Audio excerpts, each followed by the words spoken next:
एक बुद्ध ने बोला था कि मंगलाचरण में ये नौकार मंत्र गिने जाते हैं।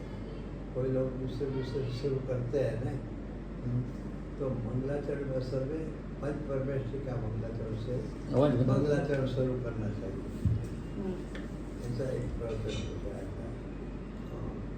लेकिन बराबर है कि क्योंकि पंच परमेश्वरी उनको ही सबसे पहले स्मरण किया जाता है, नमस्कार वंदन किया जाता है। ऐसे मेरे को याद आ गया। और गुरुदेव तो पूरा बोलते थे व्यवस्थित, और इसके बाद मंगलम भगवान वीरों का बोलते थे, ओंकार बिंदु संयुक्त वाले भी बोलते थे, और नमः समय सारय वाला बोलते थे। इतना गुरुदेव प्रवचन में हमेशा बोलते थे। इसके बाद ही प्रवचन, ठीक है। अच्छा, अभी भाई साहब का प्रश्न ये है आपका कि रटन करना चाहिए। रटन, तो रटन क्या? जैसे कि पिताजी को भी आईसीयू में चाचा ने पूछा था कि कैसा चल रहा है, तो ज्ञान का रटन चल रहा है। तो ये रटन का मतलब क्या है, इसे लेना है। तो देखो, रटन है मतलब ये जाप करना वो नहीं है। जैसे जाप करते हैं ना, रटन रटन रटन जाप करते हैं, बार-बार वही गायक हो, ये नहीं है। ये तो भाषा का है। हाँ, ये भाषा का है। इसमें ऐसा गायक का रटन नहीं। तो गायक स्वभाव क्या है उसके बारे में निरंतर सोचते रहना, उसके बारे में ही सोचते रहना, उसको रटन स्वरूप का चिंतन। अच्छा, अभी अपन को लगेगा सीधा डायरेक्ट उसके बारे में भी कैसे सोचे नहीं समझ में पकड़ में आता है। गायक के बारे में हम जानते ही नहीं है, तो कैसे हम सोचे। हाँ, तो फिर समय सर तो इतना बढ़िया है वो उसको मेरे ख्याल से भारत जी ने तो विनायक प्रबोधिनी ऐसा कुछ, हाँ ऐसा कुछ उसमें चलो वो जो करा है वो बराबर है, ये मैं नहीं कह रहा हूँ, लेकिन उसने नाम ये पसंद किया। तो समय सार है ना, उसमें नायक को ही दिखाना है। पूरा समय सार का प्रयोजन क्या है कि तुम गायक है, वो कैसा है और कैसे इसमें अपनापन हो सकता है उसके बारे में समझाए।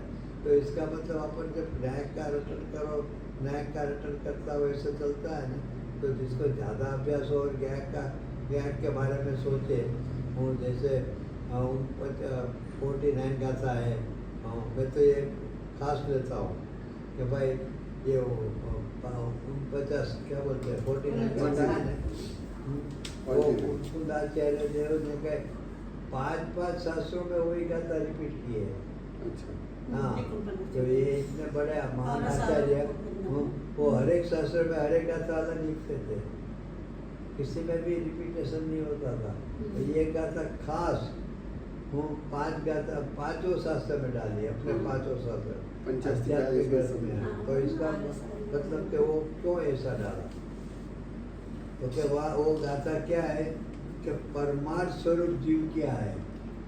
एक टंकोत्कीर्णम, शिष्य का प्रश्न है, एक टंकोत्कीर्णम परमार्थ स्वरूप जीव कैसा है वो बताइए।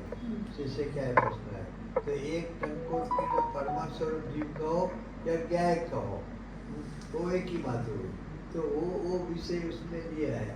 हाँ, फिर अमृतचंद्राचार्य देव ने वो उनका जो सूत्र है कुंदाचार्य का वो गाथा का, तो वो हर एक शास्त्र में अमृतचंद्राचार्य ने उसकी टीका में अपने अपने हिसाब से किया। जैसे प्रवचन में 172 गाथा है, जो यहाँ 49 गाथा है, वहाँ 172 गाथा है।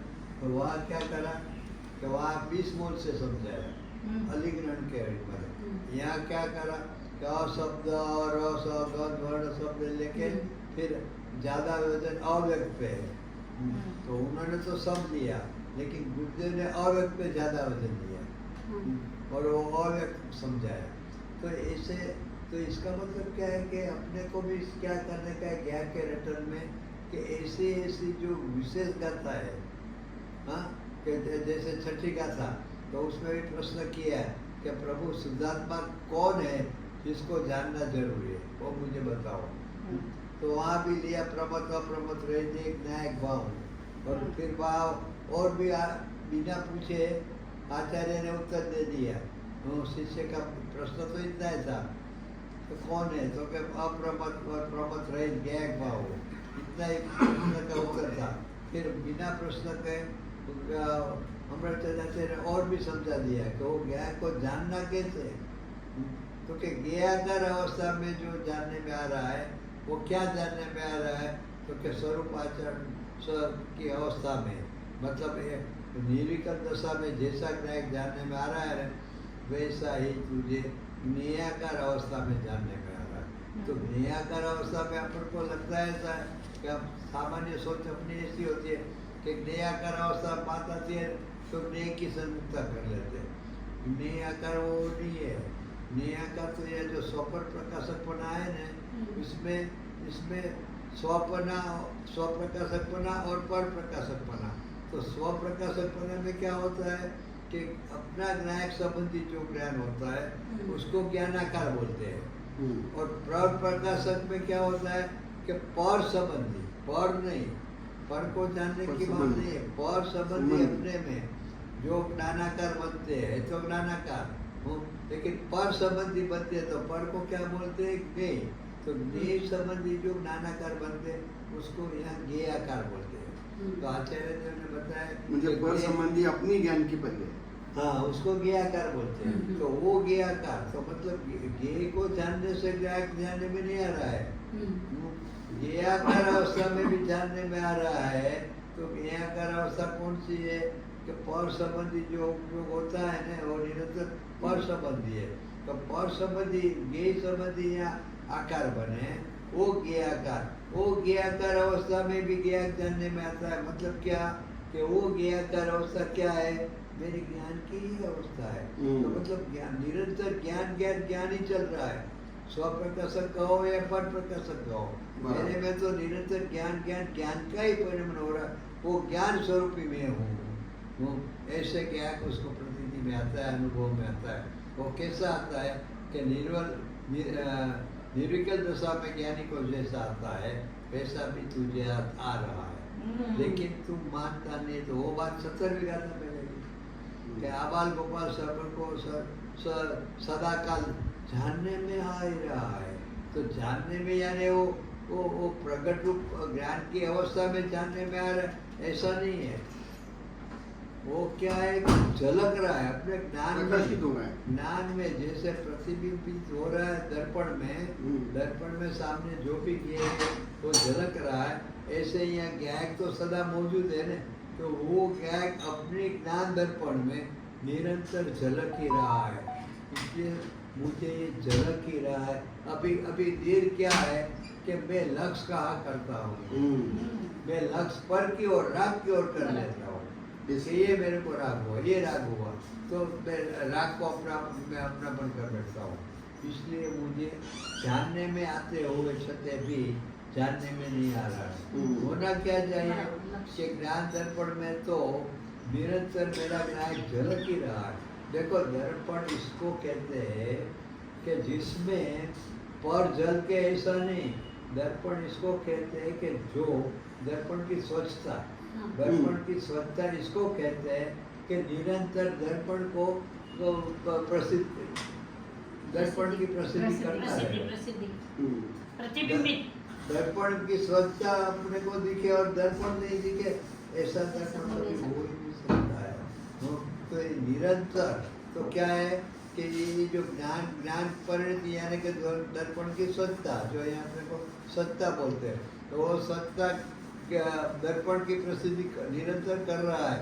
ऐसे यहाँ ज्ञान की परिणति है ना, वो निरंतर ज्ञायक की प्रसिद्धि कर ही रहा है। लेकिन मैं वो ज्ञायक को देखने की बजाय, ज्ञायक का लक्ष्य करने की बजाय वो पर ज्ञेय का संबंध या जो झलकन होता है तो उसको उसके लक्ष्य में से पर झलकता है ना, तो पर का लक्ष्य कर बैठता है। और जिसका लक्ष्य करता है ना, इसमें अहमपना करता है। ज्ञानी भी क्या है, ज्ञानी को भी वो दर्पण ज्ञान दर्पण में निरंतर न्याय झलकता है ना, तो वो ज्ञान पर लक्ष्य करता है। तो जिसके पर लक्ष्य करता है उसमें उसको अहम हो जाता है। और अज्ञानी क्यों क्या होता है, उसको पर संबंधी ये झलकन हो रहा है कि झलकन दोनों हो रही है, तो पर संबंधी झलकन हो रहा है ना, तो वो झलकन में उसका लक्ष्य से वो झलकन के कारण वो झलकन को देखने के बजाय जिसका झलकन हो रहा है वो पर ज्ञेय का वो ज्ञेय में का लक्ष्य करता है, तो जहाँ लक्ष्य करता है उसमें अपनापन हो जाता है, भटक जाता है। तो ज्ञानी को और अज्ञानी को दोनों को जहाँ लक्ष्य करता है ना वहाँ ये पड़ता हो जाती है, हम पढ़ा हो जाती है, मैं हो जाता है। तो ज्ञानी को ज्ञान में का लक्ष्य होता है तो उसमें हम पढ़ा हो जाता है, और अज्ञानी को पर का लक्ष्य होता है इसलिए पर का हम पढ़ा हो जाता है, अर्पणता हो जाती है। तो उसमें मुख्य क्या है, तो क्या राग आदि है, तो राग के निमित्त है, संयोग तो बाकी के है ना, वो पुद्गल के जितने भी अपने ज्ञान में आते हैं ना, जितने भी भाषित होते हैं पुद्गल वो तो राग में निमित्त बनता है, इनके कारण राग से बनते हैं।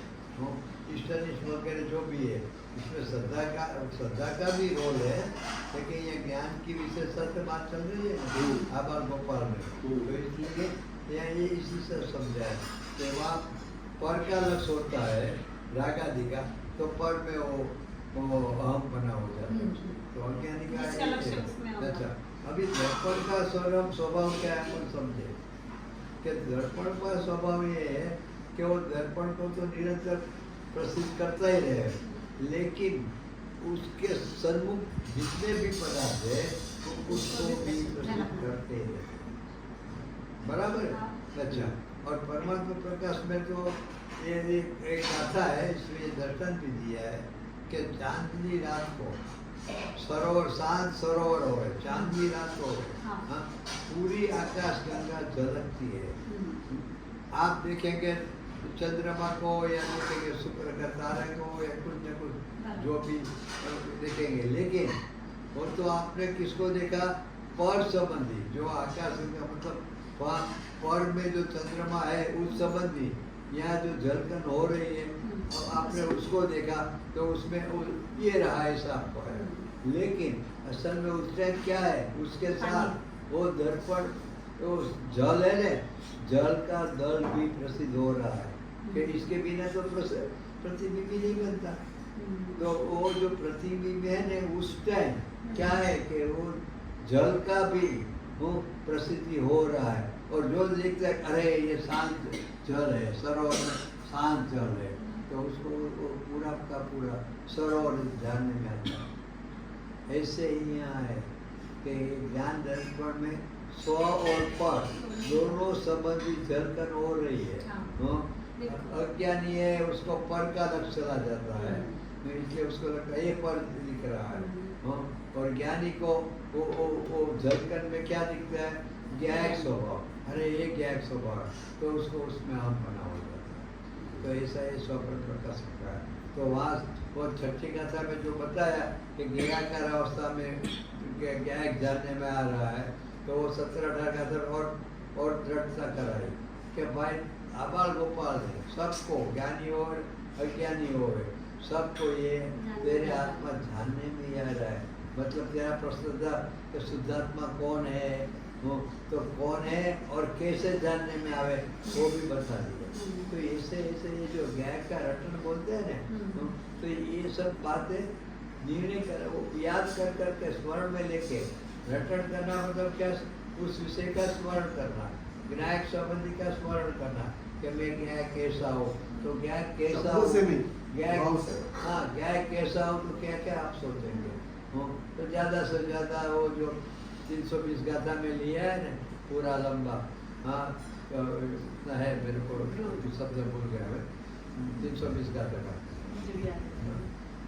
वो ऐसा पारंपरिक भाव ऐसा दिया, एक अखंड, हाँ एक अखंड,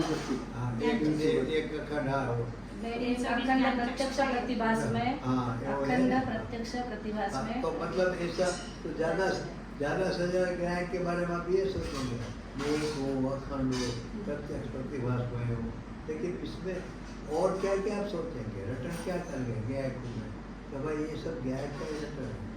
इसलिए समय सार की जो मेन मुख्य गाथा में क्या जो विषय है ना उसका स्मरण करके तो उसका नाम है क्या है, कारण हुआ।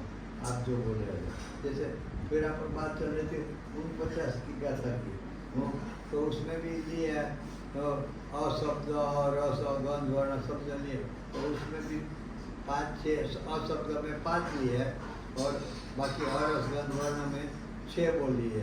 तो 6 बोल में भी शुरू में तो बराबर है कि पुद्गल द्रव्य की भिन्नता है, गुण की नहीं है, पर्याय नहीं है, ऐसे सब, लेकिन बाद में जो 2-3 बोल लिए तो उसको भी सोचना चाहिए, तो वो भी ज्ञान को भी ले जाता है।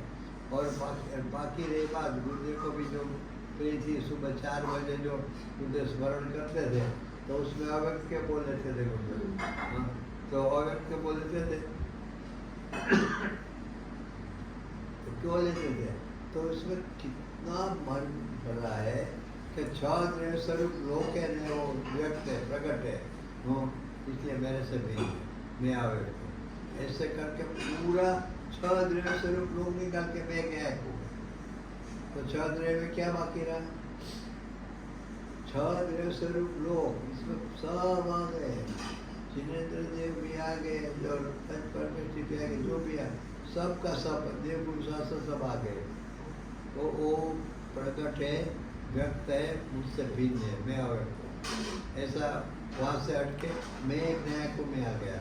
फिर उसके बाद दूसरा बोल रहेगा, तो कसाय का निकाल दिया, तो कसायों से कसाय व्यक्त है, जितने जितने भी कसाय हो रहे हैं, राग द्वेष क्रोध मान माया, वो तो स्थूल है, प्रकट रूप है, तो उनसे मैं भिन्न हूँ।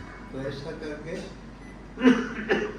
तो क्या हुआ, क्या मतलब कि कसाय भावों से पहले द्रव्यों से अलग किए, 6 द्रव्यों से, अभी खुद के परिणाम जिसको पर लगता है कि मेरे में कसाय होता है राग, तो उसको भी भिन्न कर दिया। ऐसे करके फिर भूत भविष्य की पर्याय को इसे सबको अलग अलग, मैं क्या है, तो इसका नाम है क्या है, कारण, बराबर।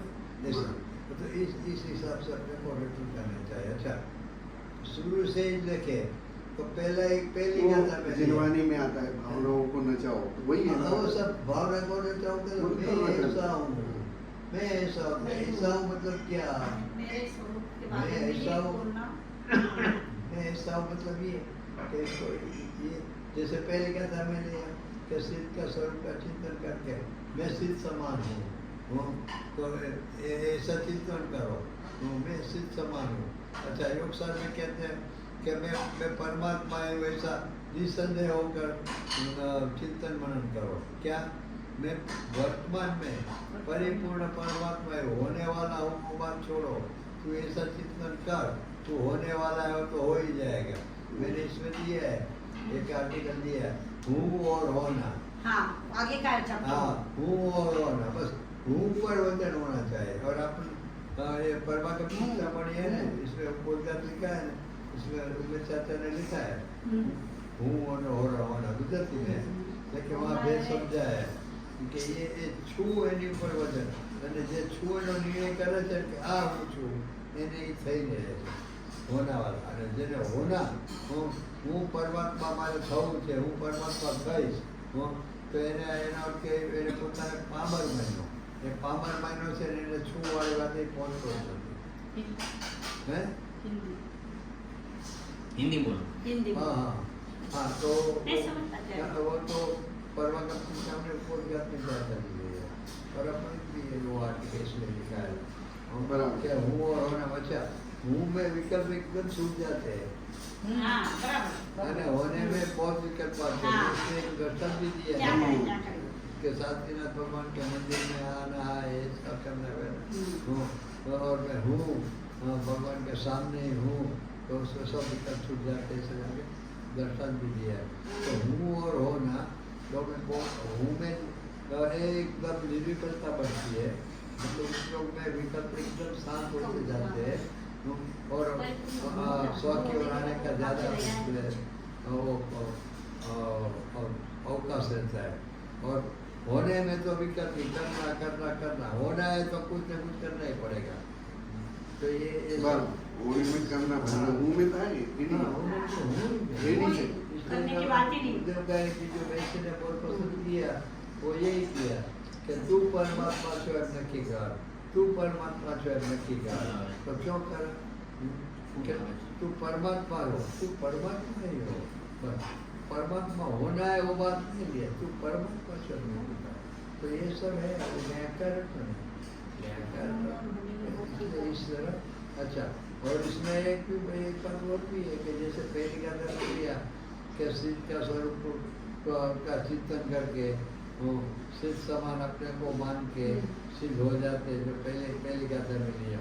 तो सिद्ध का स्वरूप चिंतन कर तो सिद्ध का द्रव्य गुण करे वो तो शुद्ध है. वो तो 80वीं गाथा में वो ही लिया, 80वीं गाथा में वो ही लिया कि द्रव्यपने गुणपने पर्यायपने मैं समान ही हूँ. ऐसा जिसको निर्णय होता है उससे मोह से नाश का उपाय प्राप्त कर लिया. अच्छा, अपने को पहले तो ये लगता है कि मेरे में राग आदि है कि नहीं है, वहाँ प्रश्न उठता है. द्रव्य गुण में तो कोई किसी को तकलीफ भी नहीं है, क्योंकि मानते हैं सब कि निगोद में और सिद्ध में और मुझ में और मोक्ष में यहाँ भेद गिने से तो द्रव्य स्वभाव तो सब जानते हैं. द्रव्य और गुण में तो क्या तो वो तो समानता है, जो है पर्याय में तकलीफ होती है. तो उसको लगता है कि मैं अर्यंत की समान पर्याय में भी हूँ, तो अर्यंत तो राग आदि नहीं थे. हाँ, और तेरे में राग नहीं है क्या, तू ऐसा मानता है. राग नहीं है क्या? अरे भाई इसका उपोद्घात तो पढ़ो. आचार्य देव लिखते हैं कि मोह सेना के नाश का उपाय हम करने जा रहे हैं. तो मोह सेना सामने है कि नहीं है? जिसके नाश का उपाय हम सोच रहे हैं कि द्रव्यपने गुणपने और पर्यायपने वो समान है, वो नाश का उपाय है. तो इसका मतलब ये हुआ कि सामने कुछ है तब तो नाश का उपाय सोचना पड़ा ना. दुश्मन नहीं होवे और तलवार चलाने को हम सीख रहे हैं. किसी को दुश्मनाहट किसी से है नहीं तो क्यों भाई तलवार चलाना सीखना पड़े? देखो मुझे बंदूक चलाना आता है नहीं आता है, मुझे सीखने की जरूरत है नहीं जरूरत है. मुझे कहाँ बॉर्डर पे खड़ा रहना, जिसको बॉर्डर पे जाना है उसको ये सब सीखना पड़ेगा. तो बॉर्डर पे जाएगा तो इसका मतलब सामने दुश्मन है, तो राग आदि है, इतना तो हो गया. अभी तेरे को लगता है मेरे में है, तो मेरे में मानेगा नहीं. तो पहले ये समझ ले कि वहाँ शब्द लिखा है मोह सेना का नाश का उपाय. बराबर है. तो वो शत्रु हुआ, तो शत्रु सामने की छावनी में होगा कि अपनी छावनी में होगा? छावनी समझते हैं अपने बराबर. जो शत्रु है जिसका नाश का उपाय आपको करना है वो कहाँ रहता होगा? मेरे में मेरी छावनी में रहता है तो उसका नाश का उपाय करने का सवाल क्या? वो तो मेरे सैनिक हो गए, वो तो मेरे सैनिक है, उसके नाश का उपाय तो करने का ही नहीं. ये सब विशेष वगैरह दागी मोदी ने पाकिस्तान के सामने. तो कहाँ दागी? इंडिया में दागी कि पाकिस्तान पर? तो शत्रु कहाँ होते हैं? बाहर होते हैं. तो भाई राग तो है, लेकिन वो राग है वो दुश्मन है, दुश्मन है तो वो दुश्मन की छावनी में, तो उसके नाश का उपाय करे तो मेरे में कैसे होगा? तू ऐसे कहेगा भगवान में राग आदि नहीं, मेरे में तो है, मेरे में तो है, तो तू नाश कैसे करेगा? तेरे में भी नहीं है, इसलिए तो भगवान के पर्याय के साथ तेरे को समानता. लेकिन तुझे ऐसा लगे तो स्वच्छंदी हो जाएगा तो भाई शत्रु तो खड़ा ही है, स्वच्छंदी कहाँ होने वाला है?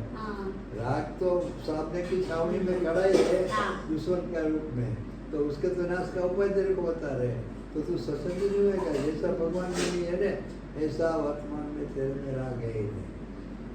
अच्छा, गुरुदेव के कई प्रवचन में आप लोग को तो गुजराती के हिसाब से बहुत प्रवचन सुनने का नहीं बनता है, पकड़ में नहीं आता है. कई प्रवचन में तो स्पष्ट बोलते हैं तो द्रव्य गुण में तो है ही नहीं, लेकिन पर्याय में भी राग नहीं है, क्योंकि इसका स्वभाव ही नहीं. अगर पर्याय का स्वभाव रागादि रूप हो जाएगा तो निरंतर राग रूप पड़ेगा. जैसे देखो द्रव्य गुण का स्वभाव क्या है कि वो कभी भी राग रूप नहीं पड़ने लगा, नहीं तो वो अनंत का राग रूप ही रहेगा. बराबर है. तो ऐसे पर्याय का स्वभाव क्या है? अगर पर्याय का स्वभाव में अगर राग वाला है तो मोक्ष में भी राग शांत रहेगा. तो जिसका जो स्वभाव होता है वो छूटता नहीं है। बराबर। हाँ, नींबू है, उसका स्वभाव कभी छूटेगा खट्टा है? नहीं, कभी कभी भी स्वभाव का आप कभी अभाव होता ही नहीं। तो होता ही नहीं। तो अगर पर्याय में आपका स्वभाव राग का है तो वो तो आपको मोक्ष में भी साथ में रहेगा। तो इसका मतलब क्या है, पर्याय में भी कोई ऐसा स्वभाव है ही नहीं जैसा द्रव्यगुण में नहीं है, ऐसे पर्याय में भी राग आदमी नहीं है। डरो मत, डरते क्यों? देखो अपन पहले एक बराबर समझ लो कि हम राग आदि के नाश का यानी बेचने का, हाँ अच्छा मिथ्या तो टालने का, उसका नाश का उपाय सोच रहे हैं, तो है इतना तो पक्का हो गया। तो है तो दूसरे में है ऐसा तो होता नहीं, बराबर है?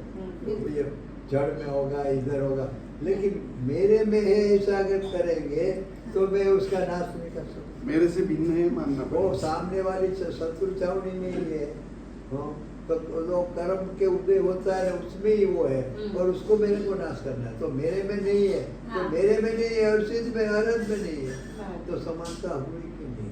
इसलिए पर्याय में भी उस दृष्टिकोण से समानता है। दूसरी बात, चारित्र गुण अनंत में है कि नहीं है?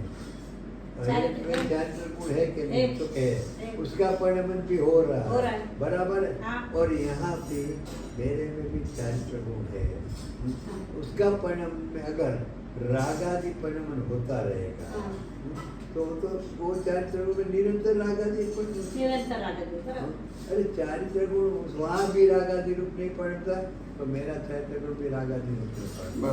तो कौन कहाँ पड़ता है? क्योंकि वो जो एक समय की पर्याय में रागादि दिखता है ना, वो पड़ोसी में होता है, यानी कि शत्रु छावनी में होता है, मेरी छावनी में नहीं है शत्रु। इसलिए रागादि मेरे में है ही नहीं। ये कौन सी बात चल रही है?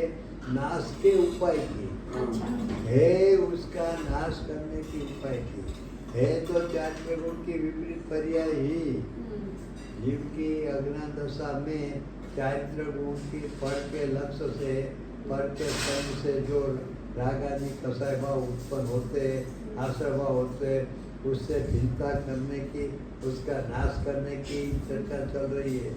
उसका उपाय सोच रहे हैं। तो उसका उपाय क्या है कि सबसे पहले तो ये मेरे में है, ये निर्णय करो, ये शत्रु छावनी में है और उसका मुझे नाश करना है, और इसके लिए मैं शरीर के द्रव्य गुण और पर्याय से समान हूँ। अभी रहेगी बात क्या कि भाई वितरकता वाली तो बात हो गई कि अरिंद वितरक और मेरे में भी राग आदि है ही नहीं। पर्याय का स्वभाव राग परिणाम का है ही नहीं। जैसे द्रव्य स्वभाव वैसे पर्याय स्वभाव। हाँ, होता है क्या शास्त्र की अपेक्षा से कि विभाव पर्याय और स्वभाव पर्याय। पर्याय के आगे जो लगता है ना, विभाव पर्याय स्वभाव पर्याय, तो वहाँ ये सब होता है, रागपना और वितरकपना। लेकिन जैसे द्रव्य स्वभाव, तो द्रव्य का स्वभाव, ऐसे पर्याय स्वभाव, पर्याय से के पीछे स्वभाव लिखो, पर्याय के पीछे स्वभाव लिखो, क्या हुआ? पर्याय का स्वभाव। तो पर्याय का स्वभाव कैसा होता है? तो जैसे द्रव्य का स्वभाव होता है वैसा ही पर्याय का स्वभाव होता है। क्योंकि स्वभाव का मतलब ये कि वो उसका कभी भी वो मिटने वाला नहीं है। हाँ, तो अगर राग आदि होगा पर्याय स्वभाव में, तो उसका तो नाश होना इम्पॉसिबल है। तो पर्याय इसका स्वभाव ही ऐसा है कि इसमें कभी राग आदि उत्पन्न होता ही नहीं, बराबर है? तो ये पर्याय स्वभाव का हुआ। अभी रही बात कौन सी? ज्ञान की। अरे इनको तो इतना ज्ञान है, और मैं तो अल्प ज्ञानी हूँ, समानता कैसे होगी? मुझे तो समानता नक्की करनी है कि ऐसा मैं हूँ, तो वो समानता तो वो ज्ञान में कैसे मिलाएंगे? राग कर्म में तो समझ लिया पर ज्ञान में कैसे मिलाना? तो भैया अपन केवल ज्ञान की बात करते हैं ना, तो इसमें अपने को लगता है कि लोकालोक को जानते हैं ये सब। वो तो पर की सापेक्षता से तुझे ज्ञान की महिमा कैसे समझावे कि केवल ज्ञान में कितना विशेषता है, वो समझाने के लिए पर की सापेक्षता से समझाया कि 6 दृश्य लोक को जानते, एक समय में 3 काल 3 लोक के परिणाम को जान लेते, सबके अनंत अनंत गुण, अनंत पर्याय सबको एक साथ जान लेते। ऐसा है वो ज्ञान की महिमा समझाने को पर की या भेद की अपेक्षा से सोचता है, हाँ वहाँ क्या होता है केवल भगवान, उसको निरंतर ज्ञान का जानना जानना जानना जानना, चालू। क्या जानना क्यों जानना वो नहीं। वो तो सब विशेषता समझाने के लिए है। हाँ। उनको हो रहा है क्या, निरंतर जानना जानना जिस जानना। प्रकार की योग्यता है। और जीव को क्या होता है, अपर को क्या होता है, अज्ञानी को क्या होता है, जो नाश का उपाय सोच रहा है मोह से लगा, तो उसको भी ज्ञान जानना जानना जानना निरंतर हो रहा है। क्योंकि जीव की व्याख्या ही वो है, दूसरी गाथा में बताई कि जानना और परिणमना, जानना और परिणमन होना, वो उसको तो जीव बोलते हैं। तो वहाँ बराबर, वो जो लक्षण जानना ही- और परिणमन लक्षण ही। मतलब परिणमना मतलब बिल्कुल। बदलता बदलता हाँ, बदलता हाँ। उत्पादन होता है, लेकिन क्या तो कि जानना जानने पड़ने से कुछ नहीं फर्क पड़ता है। हाँ। क्या जानना कैसे जानना वो तो सब दूसरी बात हो गई, हाँ। वो तो पर की उसकी सापेक्षता योग्यता से, से। इसके स्व की सापेक्षता वगैरह सापेक्षता से समझाना है, तब ये सब लगता है कि किसको जाना क्यों जाना कैसे जाना, वो ये सब। लेकिन वो जीव किसको बोलते हैं, क्या जहाँ निरंतर वो जानना जानना जानना, और वो जानना एक रूप नहीं रहता है, बदलता बदलता, क्योंकि परिणमना साथ में ही होता है। तो वो लेकिन होता है जानने रूपी, तो जानना जानना जानना जान पाना, निगोद में होवे या मोक्ष में हो, जानना जानना जानना हो। तो अरियन का भी जानना जानना जानना हो रहा है, और मेरा ही जानना जानना जानना। हर समय तो ये कैसे क्या हुआ कि भाई ये हुआ अरियन के ग्रहपने गुणपने और पर्यायपने समान। बराबर है। अभी आपका एक प्रश्न और था कि भाई ये पर्याय की बात चली कि परिणमन की पर्यायपने समान है। तो कोई ऐसे अगर माने कि भाई मेरे भविष्य में अनंत काल तक तो पाने भाव है, तो उसमें क्या होगी, तो क्या वो शुद्ध है तो उसमें से पहले शुद्ध होगी और बाद में शुद्ध हो जाए अग्नि में इसलिए। लेकिन शुद्ध होगी ना, तो जब शुद्ध होगी तो इतना, इसलिए तो मैं आर्यन के समान हो गया ना, तो ये भी गलत है। क्योंकि कभी भी कोई भी पर्याय भविष्य में भी वो पायने भाव रूप है और पायने भाव शुद्ध है, इसलिए पहले शुद्ध प्रकट होकर शुद्ध हो जाती है, ऐसा कभी बनता ही नहीं। एक समय में एक ही परिणमन होता है ज्ञान का छोड़ के, बाकी सब भी गुणों अनंता गुणों एक समय में एक ही प्रकार का परिणमन होता है, या तो शुद्ध रूप या अशुद्ध रूप।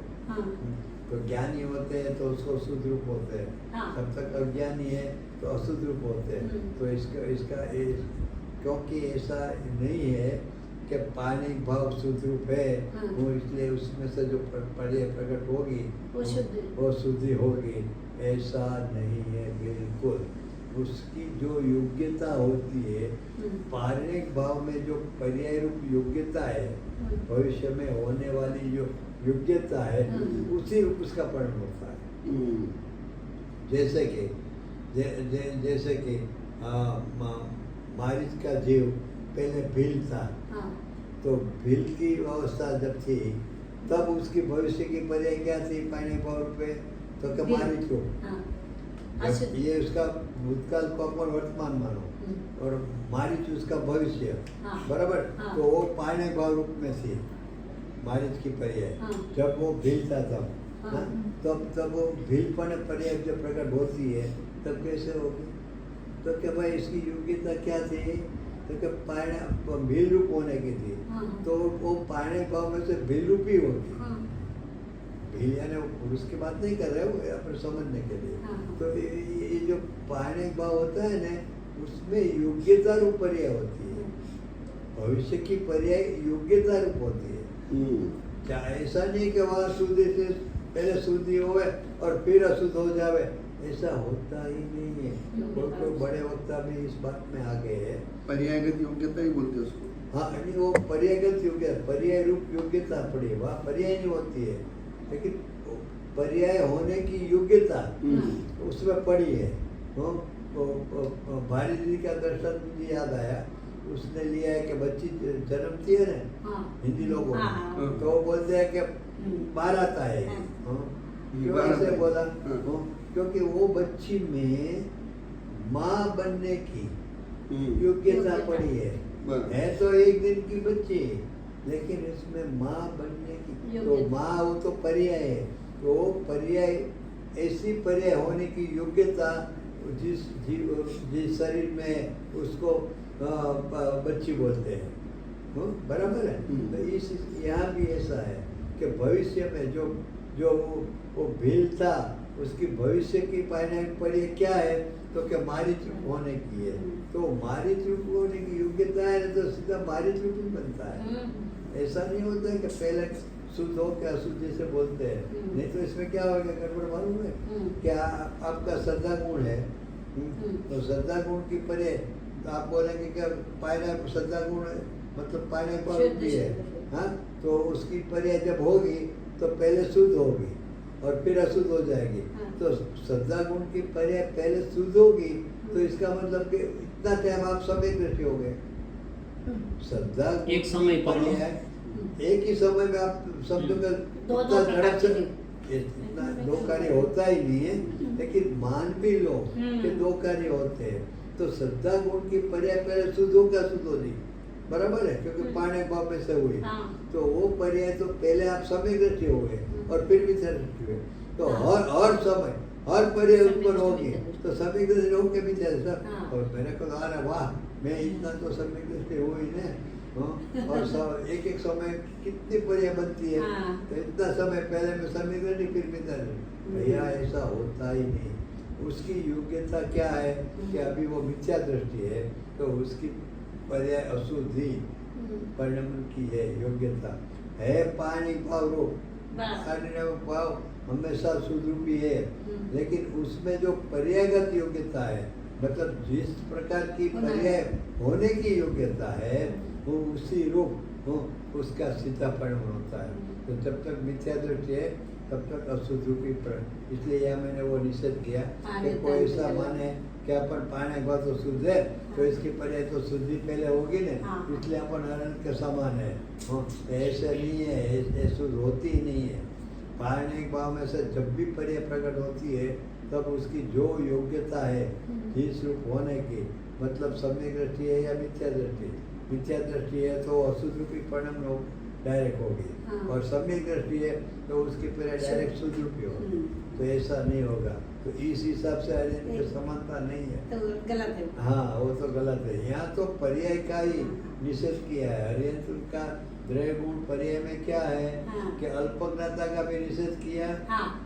भाई जानना जानना जान नहीं है, उसमें वो भेद ही नहीं है। अल्पज्ञ पूर्ण ऐसा कुछ भेद ही नहीं है। वो सब भेद है तो दूसरी पर की अपेक्षा से और ज्ञान की अपेक्षा से जो भी समझो, सो और पर की अपेक्षा से लिया।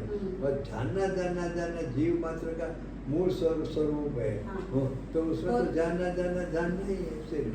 तो इसलिए अल्पज्ञा का निषेध कर दिया। और मैं निषेध किसका किया?